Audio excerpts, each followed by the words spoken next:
Buda Mendes, Zufa LLC, Getty Images. For One Night in Belém, Brazil. Lyoto Machida showed enough glimpses of the Dragon to hand highly touted prospect Eryk Anders 10-1. His first loss. The Brazilian defeated the former Alabama Crimson Tide football player via split decision. Machida took the early lead with a steady barrage of leg kicks. The Dragon continued to chip away at his opponent's leg even after he put him on the ground. Bloody Elbow noted the lack of experience Anders showed in the first round. UFC Canada provided a look at the highlight leg kick. The second round saw Anders find a little more comfort. He landed a scoring left hand early but couldn't rediscover that kind of success for the rest of the frame. Machida stayed on his horse and forced Anders to track him down. Sherdog scored the round for Anders as the fight moved at a glacial pace. Anders kept landing the more powerful strikes in the third round's early going. The 30-year-old middleweight opened the frame with a successful takedown and bloodied the Dragon's eye with a knee as he got to his feet from the takedown. Aaron Bronstetter of TSN scored the round for Anders. But it once again came down to Machida's volume against the damage Anders caused. Heading into the fifth, the scoring didn't get any clearer. Anders had his moments in the fourth, scoring a takedown and controlling the Dragon along the cage. But previous frames made it hard to score. As the Las Vegas Review-Journal's Adam Hill noted, the fifth and final round looked much like the rest of the fight. Anders was the aggressor, but Machida's counterstriking was more effective. Ultimately, the Dragon did enough to get the nod on two of the judges' scorecards. It's a big win for Machida, as it snaps a three-fight losing streak. Per USA Today's Chamatkar Sandhu, the Dragon utilized the opportunity to call out Michael Bisping for what would be a battle of fighters who have to be mulling retirement after every bout. For Anders, the decision is disappointing. But this is not the end of the line. As MMA journalist E. Spencer Kite noted, this will be a launching pad for the rest of his career. The night was heavy on Brazilian prospects. Thiago Santos and Douglas Silva de Andrade highlighted those who came out on top while representing their home country. Here's a look at the complete results along with a closer peek at all the main card action. Main card. Lyoto Machida def. Eryk Anders via split decision. Valentina Shevchenko def. Priscilla Cachoeira via sub. RNC. R2. 4. 25. Michel Prazeres def. Desmond Green via unanimous decision. 30-27. 29-28. 29-28. Tim Johnson def. Marcelo Golm via unanimous decision. 30-27. 29-28. 29-28. Douglas Silva de Andrade def. Marlon Vera via unanimous decision. 30-27. 30-27. 20-27. Thiago Santos def. Anthony Smith via second round TKO. 1-03. Undercard. Sergio Moraes def. Tim Means via split decision. 28-29. 29-28. 29-28. Alan Patrick def. Damir Hadzovic via unanimous decision. 30-25. 30-27. 20-27. Pollyanna Viana def. Maya Stevenson via submission. RNC. R1. 3. 50. IURI Alcantara def. Joe Soto via first round co. 1. 06.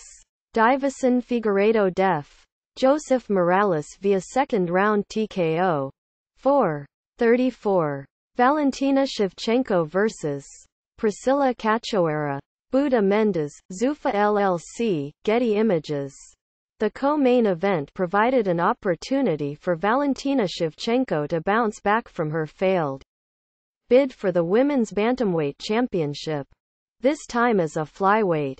She took full advantage by defeating UFC newcomer Priscilla Cachoeira via a second-round rear naked choke in a lopsided fight.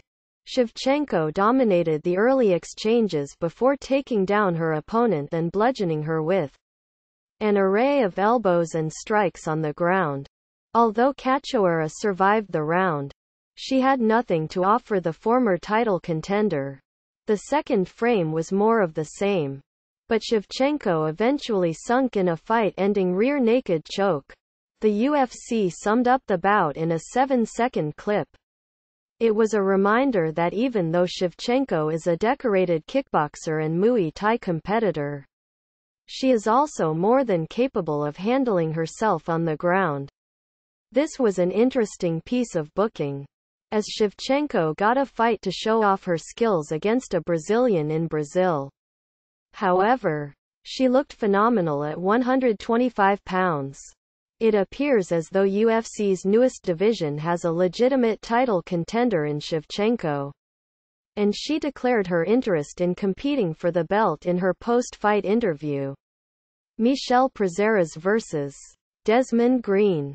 Buda Mendes, Zuffa LLC, Getty Images. Desmond Green took a risk when he agreed to take this fight even though his opponent, Michel Prazeres, failed to make weight. He attempted to outwrestle a larger man, and it didn't work out, as Tractor took the unanimous decision. The fight, which was contested at 161 pounds instead of the 155-pound limit, was decided by Prazeres' grappling ability. He consistently got Green onto the mat and threatened to end the bout with submission attempts. Prazeres is an interesting fighter. He has skills, as the win was his sixth straight inside the octagon after a loss to Kevin Lee in 2015. However, he's also missed weight in 3 of his last 4 fights. That means that he likely will be headed to welterweight, as the UFC doesn't look kindly upon fighters who can't make weight. Yet another scale mishap overshadowed what could have been a great display of Prazeres' talent. If he can continue to be a dangerous grappler at welterweight, he could be successful. Tim Johnson vs. Marcelo Golm. Buda Mendes, Zuffa LLC, Getty Images. Tim Johnson wasn't about to let Brazilian fighters have a perfect night. The home competitors were undefeated up to the card's 8th bout, but Johnson ended the streak with a decision win over Marcelo Golm. Golm's undefeated record wasn't a problem for Johnson. The No. 15 heavyweight chipped away at his opponent with strong boxing and a clinch game. He even landed a spinning elbow while Golm was pinned against the fence. While Johnson couldn't draw the finish, he did win the fight on all 3 judges' scorecards, taking all 3 rounds on one of them. All of Golm's previous fights ended in the first round. Just 2 fights into his UFC career, it turned out that Johnson was too much too soon. The Brazilian's ability to rebound should be interesting to watch, as he's only 25 in a division that is seriously lacking youth. Douglas Silva de Andrade vs. Marlon Vera. Buda Mendes, Zuffa LLC, Getty Images. Douglas Silva de Andrade got back on the right track after a loss to Rob Font last time out. The Brazilian outscored Marlon Cheeto Vera at every turn to take a unanimous decision. The fight played out like a kickboxing battle. Vera made it competitive, but Silva de Andrade's aggression and footwork made it hard for Vera to come out on top. The two fought to the end, with the final exchange highlighting the fight. The win makes Silva de Andrade's UFC record 3-2. His next fight will go a long way toward determining whether he's a prospect with potential or simply a strong fighter who can boost a card in Brazil. For now, he proved he's better than Vera, who came into the bout unranked off a loss to John Lineker. Thiago Santos vs. Anthony Smith. Buda Mendes, Zuffa LLC, Getty Images. Who doesn't love a middleweight brawl? Thiago Santos and Anthony Smith started off the main card right for the Brazilian crowd. Santos scored the second-round TKO finish, but not before a crowd-pleasing, violent fight. Santos scored some knockdowns in the first frame, including this nifty head kick the UFC passed along. In the end, Santos scored an emphatic win in his home country and solidified his status as a top 15 middleweight. He now has 4 finishes in a row. Smith, meanwhile, showed a lot of toughness but had a 3-fight win streak snapped. That's a bad development for someone who defeated Hector Lombard his last time out.